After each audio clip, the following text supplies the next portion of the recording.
Welcome, welcome, welcome. The broadcast is now starting. All attendees are in listen-only mode.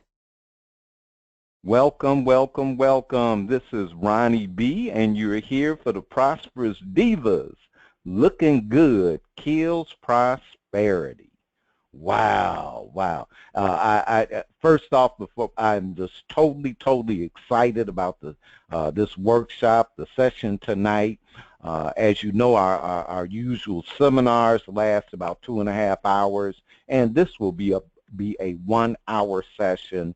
And we will give you an opportunity to register for future seminars. But enough of that. If you attended the Prosperous Divas Grow Your Mind and Money Seminar Series, I know everyone had a blast.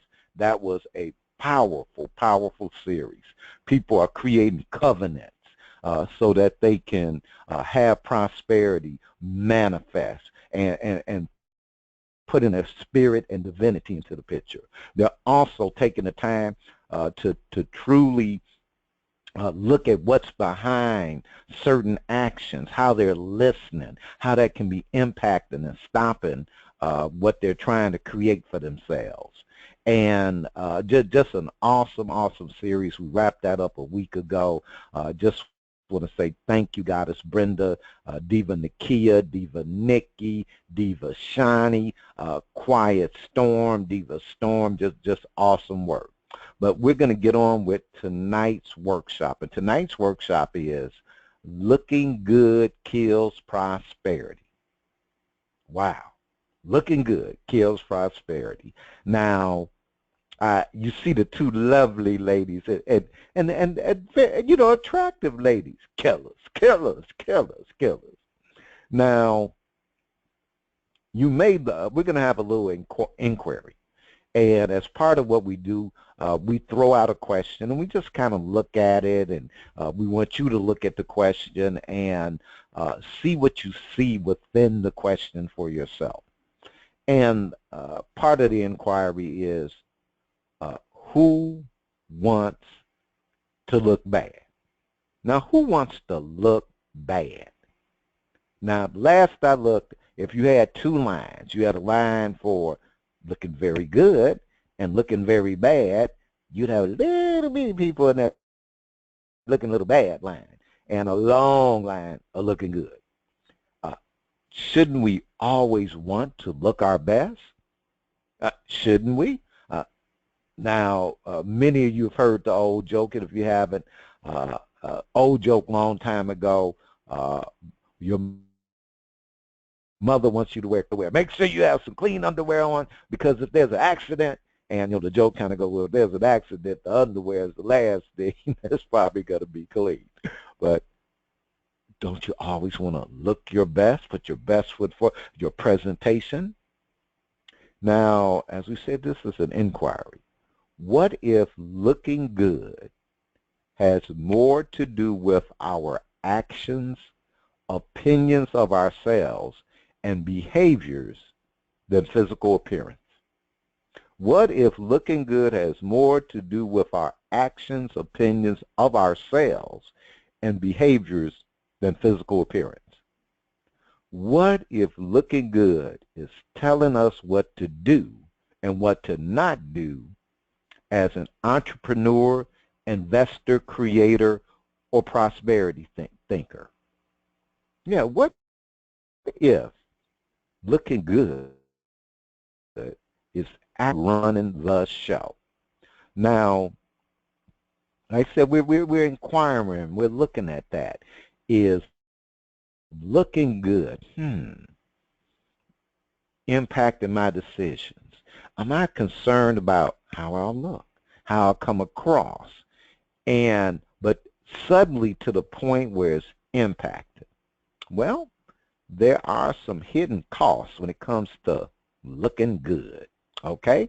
Now, when looking good is running the show, your actions are geared or focused around protecting the image of looking good you have of yourself, which is always vague and subjective in your own mind. It always is. Now, there are folks who, I'm going to say there are couples. And if you're male, there's a point in the relationship where your spouse, your loved one, will make a comment about, let's say, their body. And they'll go, is this part getting too big, or something like that. And inevitably, you'll say like, oh no, it's fine, and they don't believe you. Because they're looking at an image of looking good for themselves that's vague and subjective in their own minds, and you do it too. You do not look at the mirror. Not some of you do, but few of us get up in the morning, look in the mirror, look at ourselves and go, God, I'm just the most handsome, beautiful person on the planet. I know I was just blessed with all this. I should be a movie star, actor. Oh, God, we don't say that. We usually look and we see, oh, my God, I got a pimple or something on my eyes. We're our worst critics when it comes to looking good. But not just physically, mentally, spiritually, we want to look good. Now, there are certain costs when looking good. That desire to look good is in the way. And one of the costs is it costs you creativity. So the biggest part of creativity is being able to take risks. Creativity in its nature is risky. Otherwise, you're not creating, you're just duplicating. Duplicating requires very little risk. Because see, when you duplicate, you take something that you know works and you duplicate it. Now, you may not succeed in the duplication, but reasonably you would expect, hey, I'm just duplicating what already works. That is not creativity. Creativity requires risk because you're out there on that skinny limb. Now, when looking good, that concern for looking good is running the show. It costs you productivity. And it costs you productivity because you wait or avoid actions until you determine it's safe and you will look good. Yes, that is what happens. It happens all over through business, people you're working with. Something does not get handled because their concern is not so much the quality, or I'll say they may be concerned with the quality, but it's wrapped into a personal concern for how you're going to look. Will I look good? So you wait and you delay a presentation that you should have had set up 2 weeks ago. You're at 11th hour putting it together, all because you wanted it to look good. Now, it costs you power. Your effectiveness with people is centered around your opinion of what you think others think of you or will think of you. So you want to hedge your bets. You start being vague in your conversations so that you're not pinned down. You're worried that you're going to get ridiculed or somebody's going to put on the spot. Well, if you said this, what about that? So it costs you your power. You're not able to fully self-express yourself, say what's so and stand for it, because you're trying to make sure that you look good in this process. Now, I've had people say, well, I really would like to get out there. I really would like to share myself and maybe be a public speaker and build a business. And there's this but. And the but is, how can I talk about something? Or I'll say in this case, how can I talk about prosperity? And I'm not a millionaire. I'm not flying around in a big jet. I don't have a fashion model as a wife and tickets to the Chicago Bears 50-yard, well, not 50-yard line, in one of the Magic Suites. How can you dare talk about prosperity? And if my concern was looking good, I could get that. But my concern is not looking good. When you can share authentically, when you can share yourself in a powerful way, then you can speak on something. Now, that doesn't mean that you don't do your homework, learn some techniques, things that would be applicable. But you don't have to explain or defend yourself, because what you'd be explaining and defending is the looking good. You'd be explaining and defending the looking good. Now, I'm going to about looking bad. All right, the truth about looking bad. Now, looking bad is not being bad. There's a big difference. Looking bad is not being bad. We have all had those times in our lives when after all was said and done, we looked bad or perhaps foolish. We kicked ourselves for not being smart enough or doing the right thing. We swore we would never look bad again. Nope, not me. Never going down that path again. I was, oh, no, no, no, no, no. It was too painful. But what we don't realize is that is when we sentence ourselves to looking good at all costs. And note I used the word sentence, like a judge. Bam, guilty. So don't go that way no more. Don't let that happen. That's the path to looking bad. So we stop taking risks in our creativity. We overstudy. We become perfectionists. Well, I just want to get it perfect. Well, why do you want to get it all that perfect? Is it for quality's sake? Is it consistent with what is being requested and demanded? Or is it that overriding concern in the background? How am I going to look? I'll look bad. We watch instead of act. Well, let me just observe. Let me sit back. How many times has that maybe cost you a promotion or a client because you were watching, sitting back, strategizing instead of being in action? We start looking for the safe thing or a right way to do something so we will not look bad. Now, I'm just going to share something about looking bad because I get it. I don't want to look bad. I want to look good. Please let me look good. But sometimes we don't know the reality. I put on a few years ago, put on this big event, had this big time blues star coming into town and working with a civil rights group. And I get it all arranged. Everything's all set up.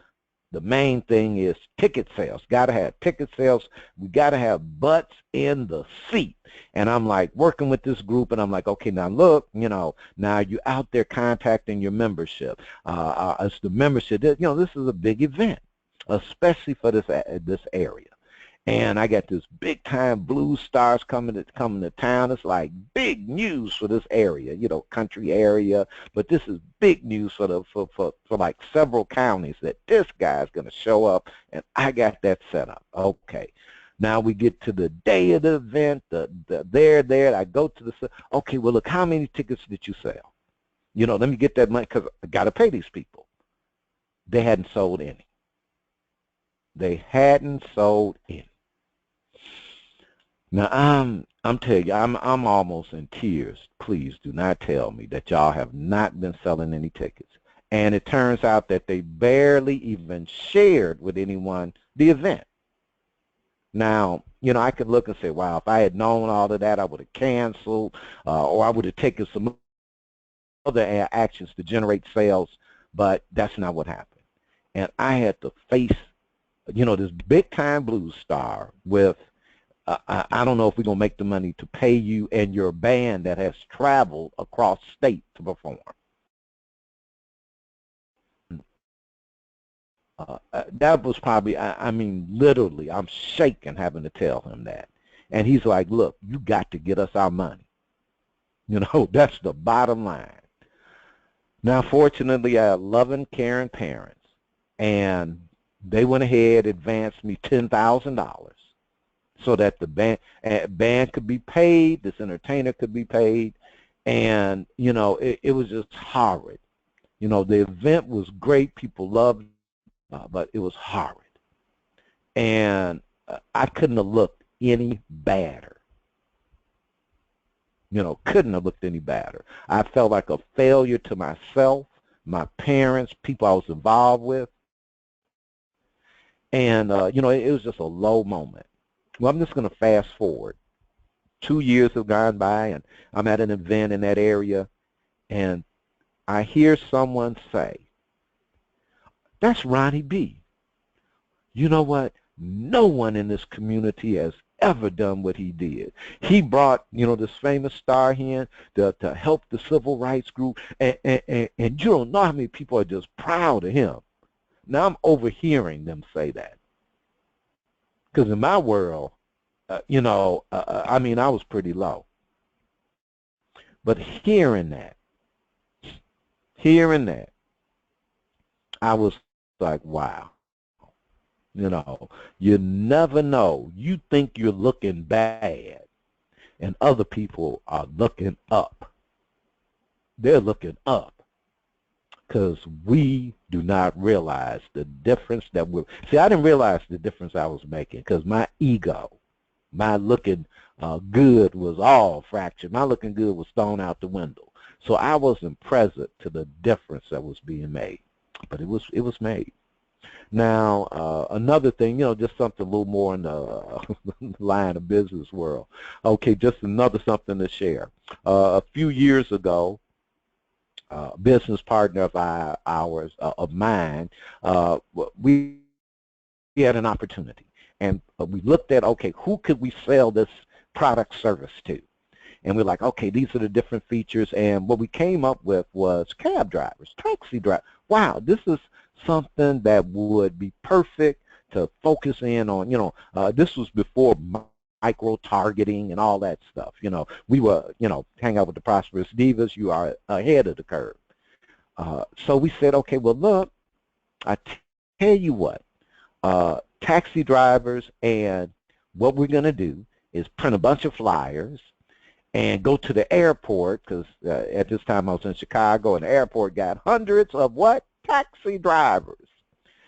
And we print the flyers, we get down there, and we're going to, pass them out. And my partner is like, oh, no. Oh, no. I am not going to be seen passing out flyers at O'Hare Airport to taxi drivers.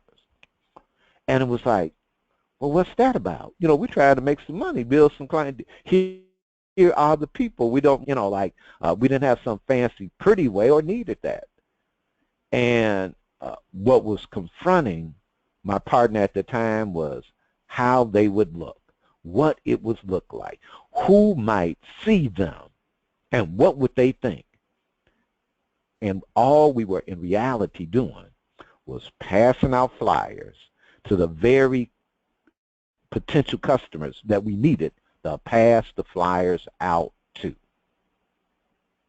So it may not be passing out flyers for you or a big production that goes wrong, but you want to look at, there may be areas that you're stopped, that you're not producing the results, or things are dragging out. And how much is it because looking good is running the show? But we want to offer you something. We don't want to just leave you hanging with, oh my God, looking good is doing it to me. We want to give you a little escape from the matrix of looking good. Now, we've all heard the matrix, we're in the matrix, and the Illuminati and all the bad people in the world are oppressing us and keeping us down. Well, they may be. I'm not going to say they're not. I don't know. That's not my training. But we create our own matrix. And that matrix is through conversations. And those conversations that we have with ourselves and with other people are the fabric of the life that we live through. So the matrix is the conversation we create. And when we're escaping the matrix of looking good, first we have to get that we might be in that matrix. So we want you to do a couple of things. We want you to create a list of goals or projects that just seem to be stuck or you can't get started. Now, for each project, write the reasons you say they are stuck and any actions that would resolve the issue or give you some freedom. Now, for many of you, just doing that part, listing the goal, just dusting it off and go, wow, one of my goals was to go to the Caribbean by the fall of this year, and I was going to save up $200 per month to get that to happen. I got $10 in the bank toward that project. What is going on? It might be as simple as that, and as far as your project, or it could be something more related to business or personal, but pick projects, goals that you just seem to be stuck, and the reason. Now, some of you are going to say, oh, the reason is easy. Money is the reason. That's not the reason. Money may be what's needed, but what you want to look at is what is stopping you from creating or having the money that is needed. So you really want to challenge yourself and put yourself on the line, So just projects where there's romance, money, relationships, a play that you're producing. Just if you just take the step of saying, hey, this is why I'm stuck, and here are the reasons, and really get to the reasons that keep you out of action. Now, if you're not taking the actions, ask this question. Do you feel uncomfortable or concerned you will look bad taking the action?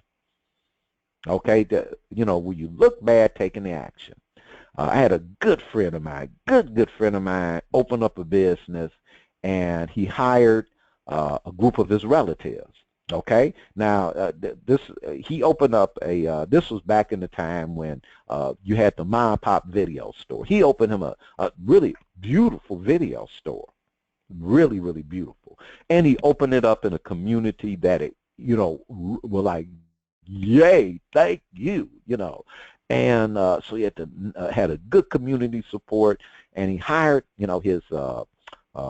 hired his fiance and some of her relatives and a couple of his relatives for the business. And now, as time went by, he saw that he was losing money. And he was like, what's up? Well, as it turned out, he had a couple of employees that was stealing money.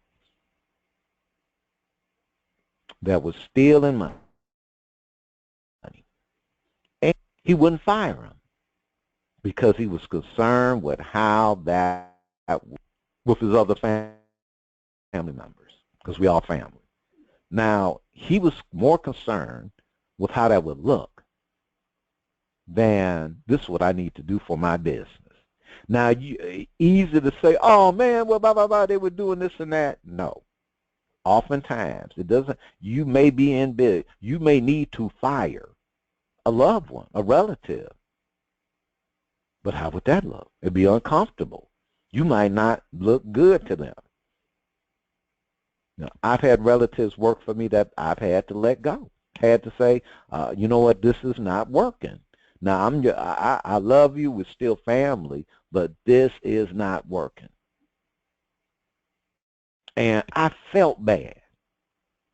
And in the moment, I felt like I was looking bad because, in their eyes, I should be able to handle this, whatever. Now, what is the cost to your image of yourself as powerful for being more concerned about looking good than handling the issue? What is the cost? See, that cost might be new business. It might be a promotion because there are risks you're not taking. There's a old saying, if you want rewards, you have to take the risk. Not strategize around it, not saying that you get out and you do insane things. But you got to take a risk. And when you're looking good, you cannot take risks. Now, here are a couple of little questions that you can consider, okay? Now, in escaping the matrix, would my friends, associates, or loved ones say, I talk a lot about other people? Do you have an other people conversation? Your friends, we're talking, we're speaking about prosperity and prosperous thinking, and your conversation goes to other people. Well, see, people don't save their money like they should. Well, we're not talking about those people. We're talking about what we're doing. So you want to check that. You might have to talk to some of your friends. Now, when you're pressed to create, do you look for examples or do you start from a blank canvas? Now, examples are good. Sometimes they give us a format, a structure, an idea to go from.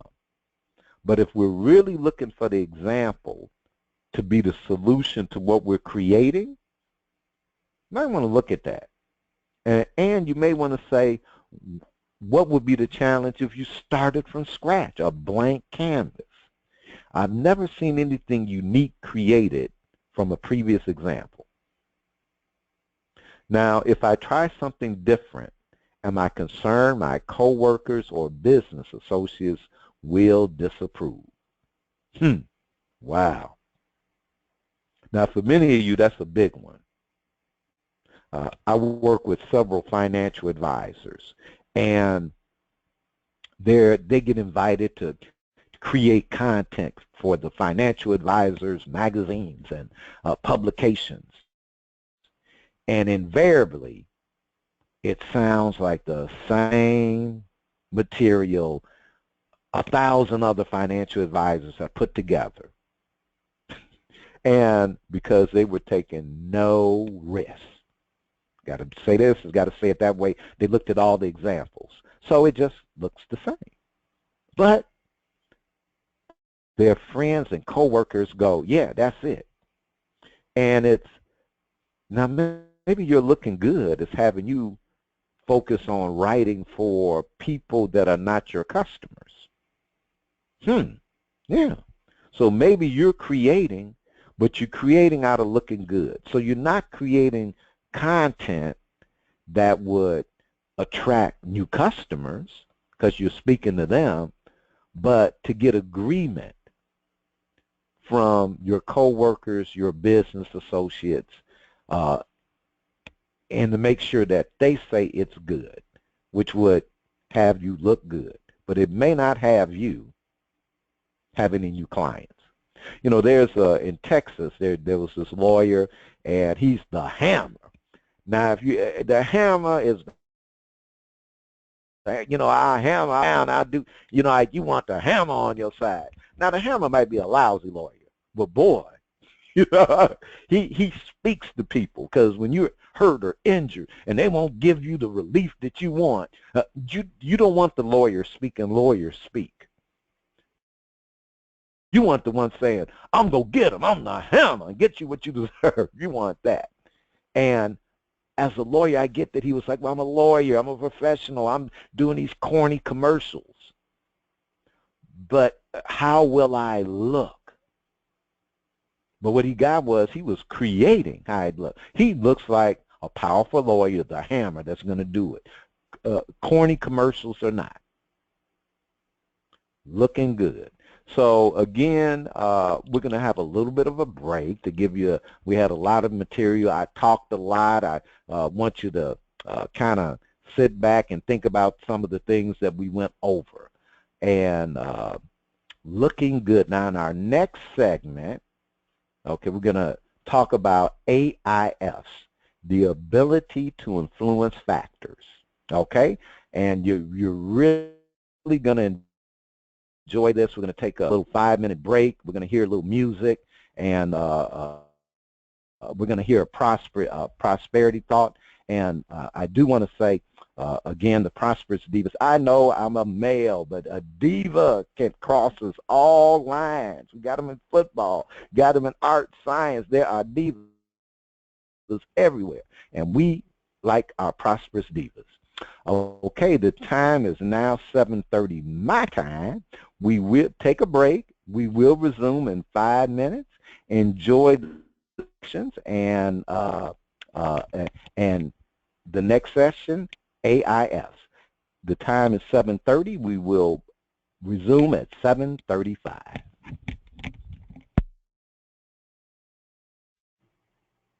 Stay away from easy. Let go of any wish or expectation for life to be easy. You deserve far more than easy.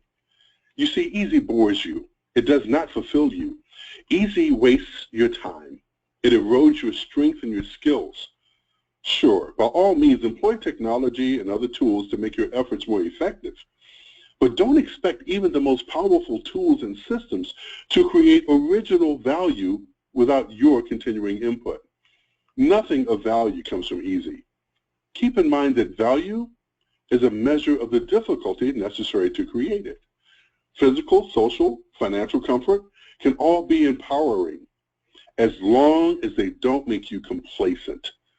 Enjoy fully the good, pleasurable things. Let them inspire you to seek higher challenges. But stay away from too much easy. You have so many better things to do. Please join us for the Prosperity Divas upcoming 10-session seminar in July, Creating Love to Build Wealth. Prosperous Divas. Prosperity is a mindset that can be created by anyone. ProsperousDivas.com.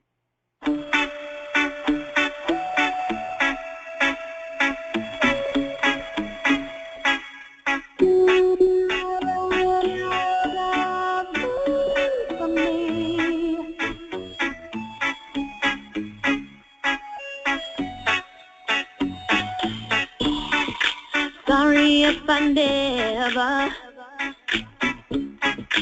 been that girl you needed. Oh, nah. Sorry that I don't have the figure that you're looking for. 'Cause I'm a natural woman, made of perfection, my imperfections. Hey, I'm a natural woman, freshly organic with no additions. Baby, a natural woman. Don't need your makeup, don't need your cosmetics. I'm a natural woman. Yeah, baby, I'm a natural woman. Love me for me, and not just for my beauty, not just for the things you see. If you could love me for me, and love is underneath, and love inside of me.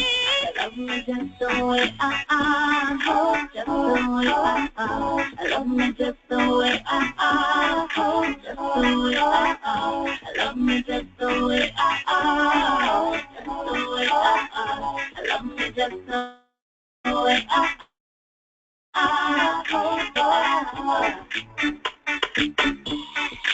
It goes so much deeper, more than the naked eye could see. I'm more than just my body, more than the Barbie doll you see. 'Cause I'm a natural woman, my imperfection. Yeah, I'm a natural woman, freshly organic with no additions. Baby, a natural woman. Don't need your makeup, don't need your cosmetics. I'm a natural woman.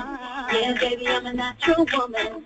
So love me for me, and not just for my beauty, not just for the things you see. If you could love me for me, and love is underneath, and love inside of me. Love me just the way I am, just the way I am. Love me just the way I am, just the way I am. Love me just the way I am, just the way I am. Love me the way I am, just the way I am. So if you never loved the real me, time is through. If only you could love me, but I'm too good for you. So love me for me, and not just for my beauty, not just for the things if you could love me for me, and love is underneath, and love inside of me. Love me just the way I oh, just the way I love me just the way I oh, just the way I love me just the way I just the way I love me just the way I just the way I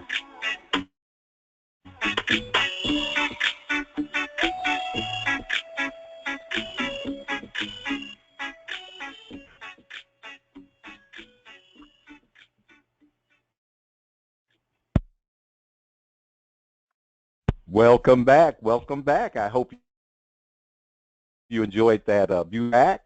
And we are moving on to our next segment, AIF, Ability to Influence Factors. Your ability to influence others will directly impact your earnings and ability to create wealth in this new century. The conversations you have and the content you create and share will determine your level of influence. Now, conversations that influence.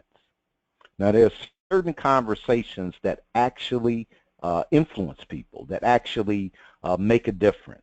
And if you notice in the little caption, we have power, and it has business, and then it has two stones, influence, influence.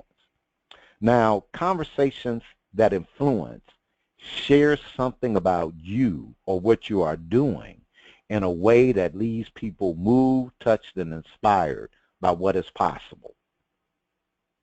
So there's something in your conversation or the conversations you're creating, the content that you're creating, that has people, that leaves people moved, touched, and inspired by what is possible. So you're giving something of yourself, even if it relates to business. Actually, I should say especially. Now, there are conversations that share an experience vividly, so the reader or listener has an emotional connection.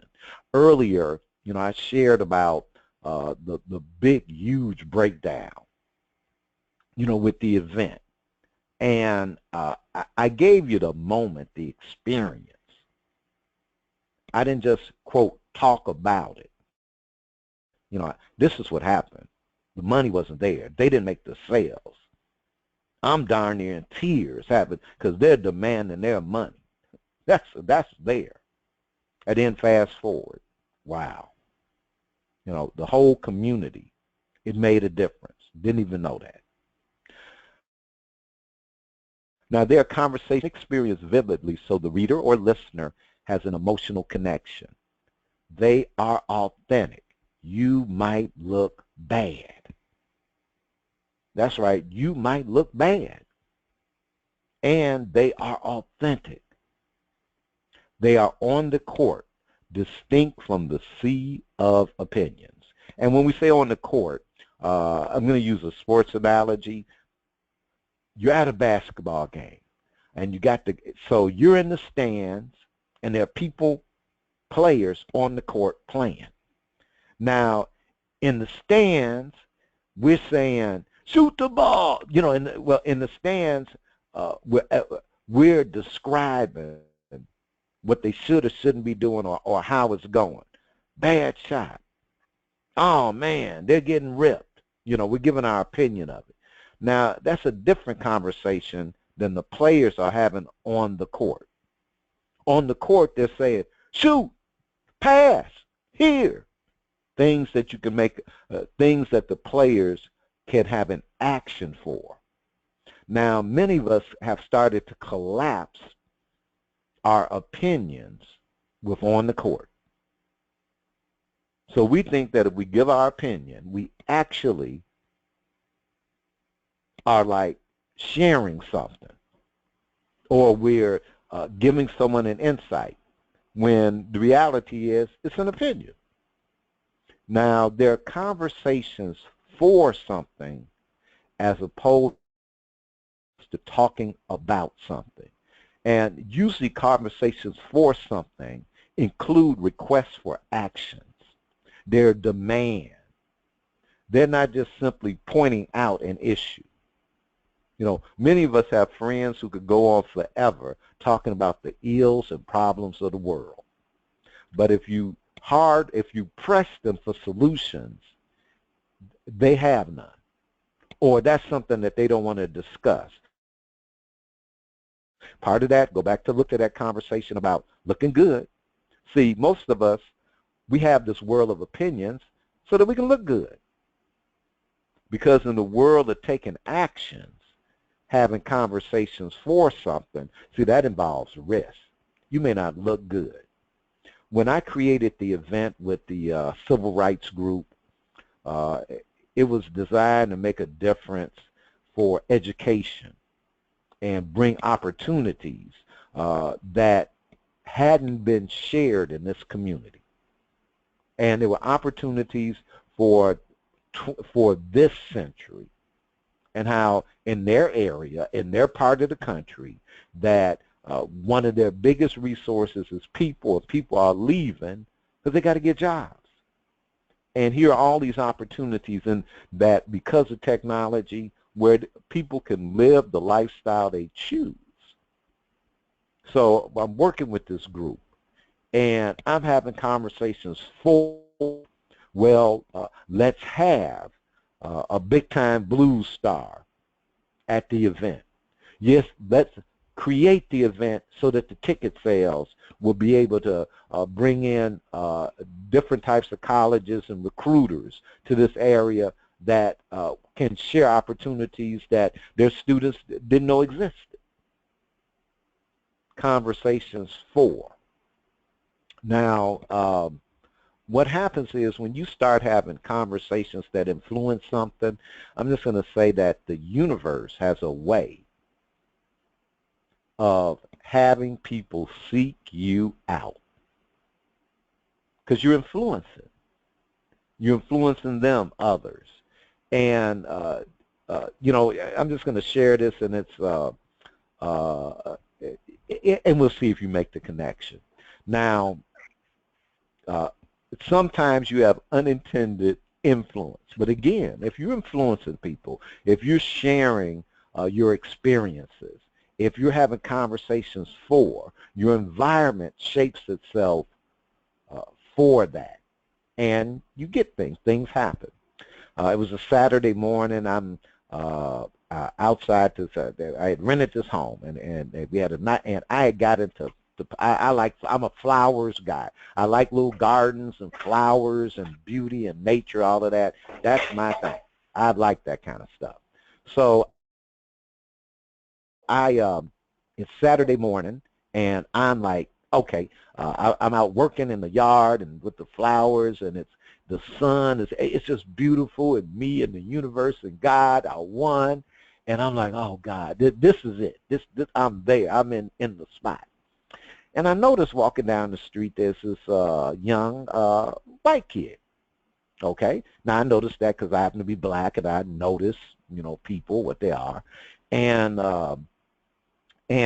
you know, it's kind of like Saturday morning. I know my neighbors hadn't seen this kid before, and the kid is kind of walking up and down, and then finally he comes over to me. Now the first thing in my mind is, God, look, I'm one with the universe, and me and it, and why do I have, you know, this kid interrupting my oneness with all there is. And so the kid, so I'm like, okay, well, you know, the son, what you need, and he's like, well, sir, I'm feeling kind of ill. Can I get some medicine? And I'm like, well, you know, like, I'm like, oh, no, son, I can't do that. I can't, you know, give a kid medications, you know, just can't do that. And I'm like, well, no, I'm sorry, I can't do that, man. You know, it wouldn't be proper. But now I'm curious, you know, where your people, whatever, or well, my mother, she's around at the church, whatever. Okay. And so the kid says, so the kid's still there, and I'm like, you know, what's up, kid? You know, you're in my space here. And this is in my mind. Of course, I'm not speaking that. And the kid says, well, sir, can I talk to you? And I'm like, huh? You know, this is, you know, young white kid, why you want to talk to me? But I'm like, okay, look, let me be a good person, let me, what's up? What's the problem? Well, sir, I'm concerned because my mother's getting married today. And I'm like, oh, okay, I can get in. And I said, oh, your mother's getting married today. So in my mind, I'm like, oh, well, maybe he doesn't get along with whoever she's getting married with. And I'm like, well, son, hey, okay, that's a good thing. And you got some concerns about who she's marrying and how that's going to be for you. And the kid is, yeah. And I'm like, well, hey, sometimes, you have to see how things go. I'm sure your mother, picked wisely. Well, that's part of my concern, but really my concern is that she's marrying another woman. Now I'm like, she's marrying another woman.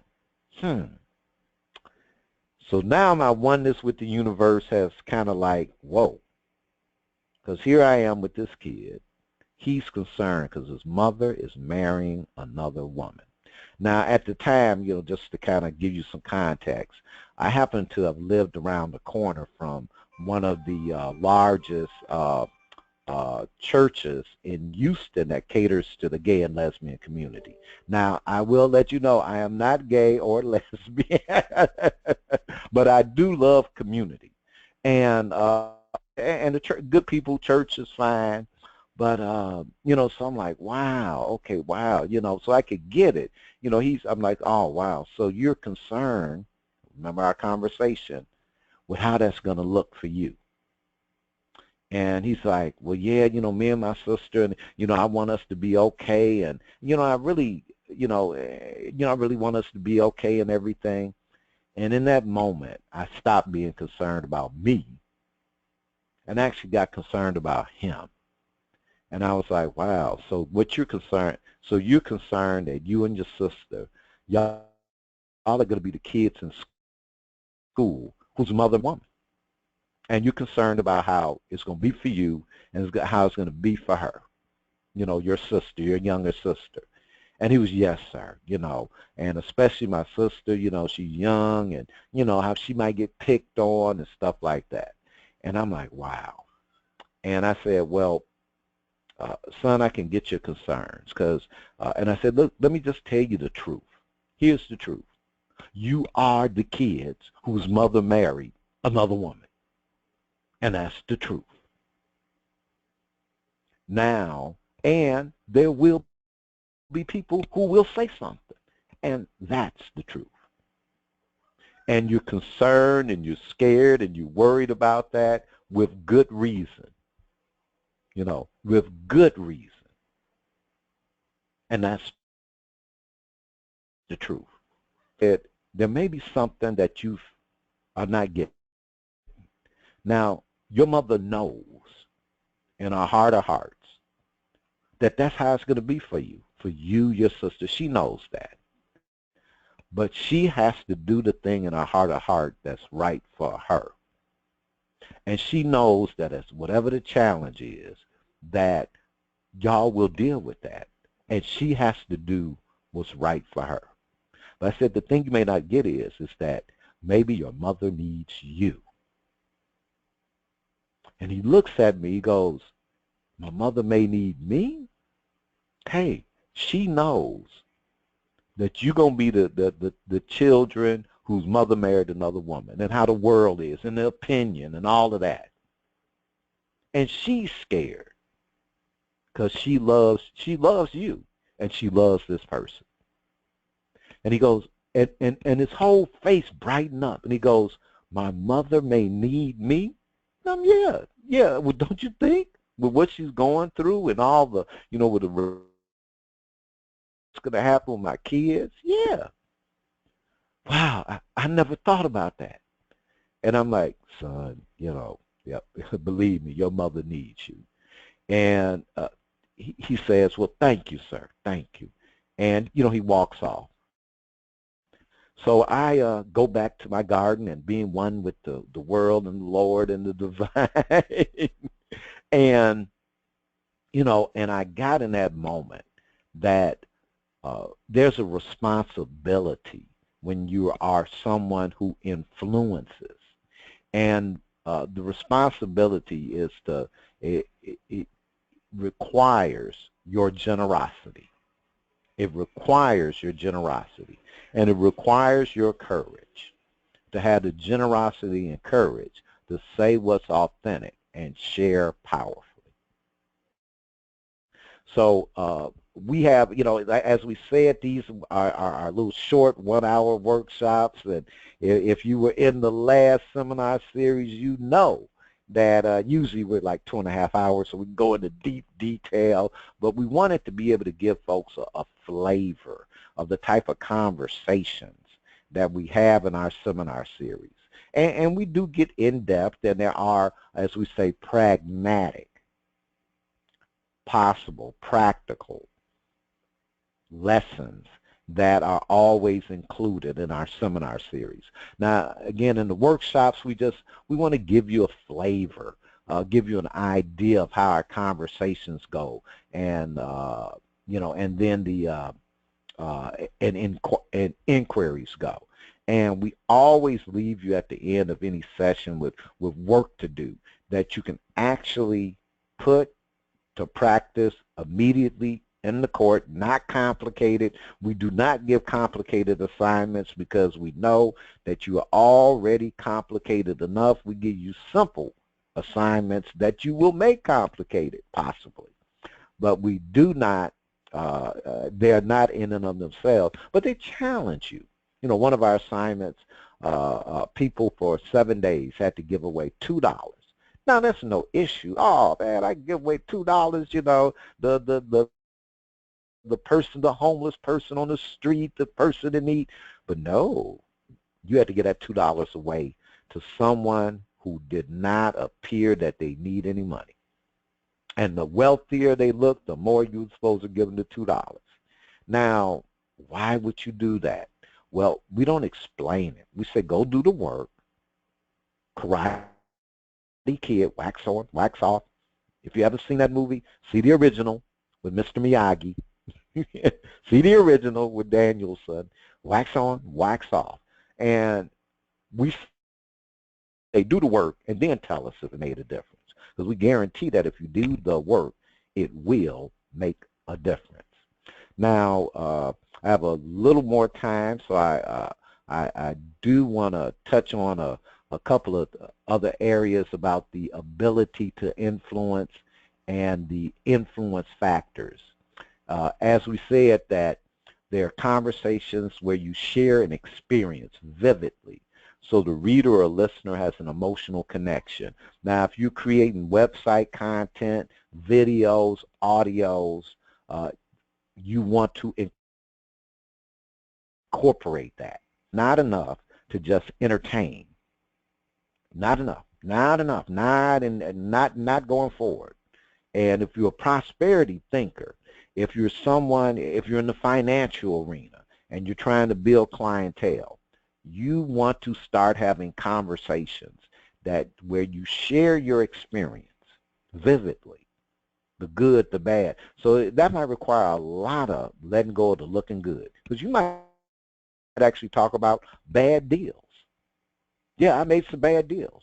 I sometimes we're so protected. Oh, no, only focus on the good, whatever. No, tell the truth, because I don't want somebody who never had any issues. I want a financial advisor who made some mistakes and learned and grew and said, hey, look, I've been doing this 20 years. And over that 20 years, now I spent some time where I went that way. I had to learn the hard way. Oh, I like you. You had to learn the hard way. That meant you went and did it. And you are comfortable enough where you don't mind sharing your mistakes. You can admit that there were errors, that you had to grow. And you'll see in our seminars and series that we are not trying to share our knowledge and wisdom and bestow it upon you. We actually break things down, distinguish areas that you may not see are impacting your decision making and what you're up to. but they're impacting it, and usually not in the way that you want. But you also get to see where actions that you're taking may be impacting in a positive way, and you have been pretty much diminishing them. So, and now you can claim it where you can use it and reap the benefits from what you actually are doing well that you might have been not recognizing and letting go.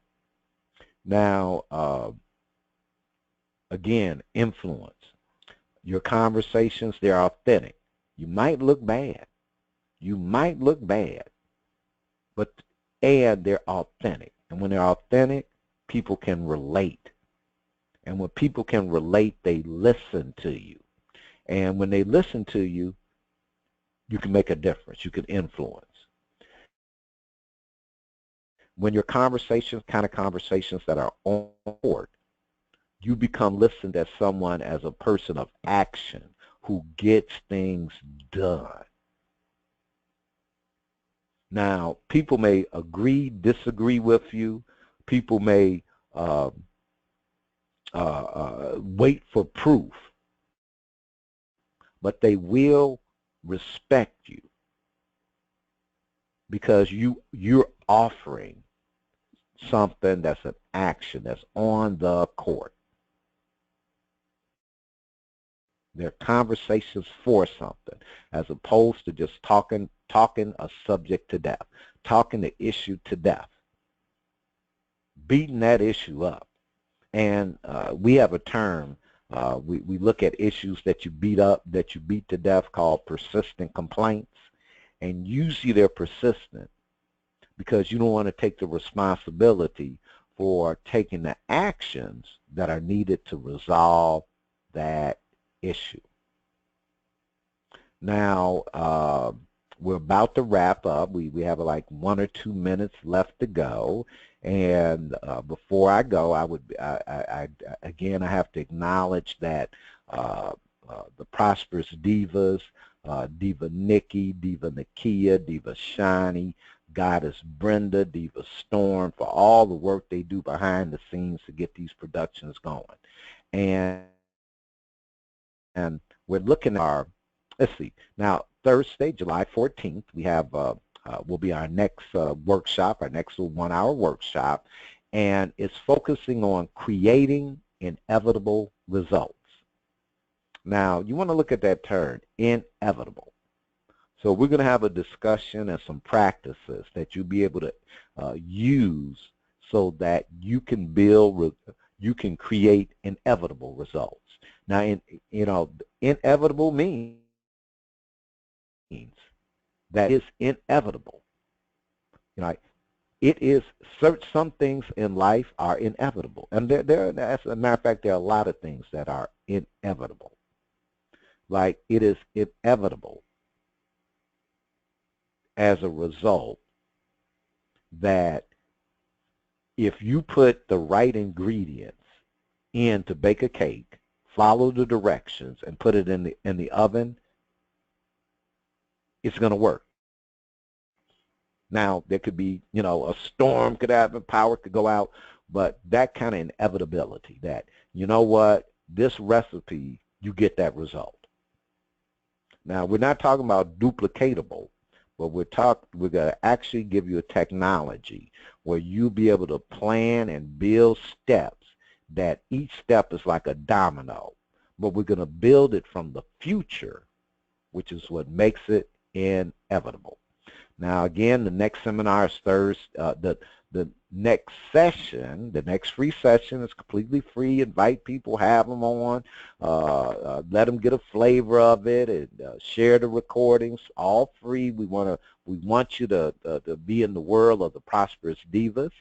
And our next seminar is actually going to be Thursday, July 28th, and it will be a 10-session seminar, Creating Love to Build Wealth. Now, for participating in our workshops, if you participate in a prior seminar, you do get a 50% discount if you pay it in advance.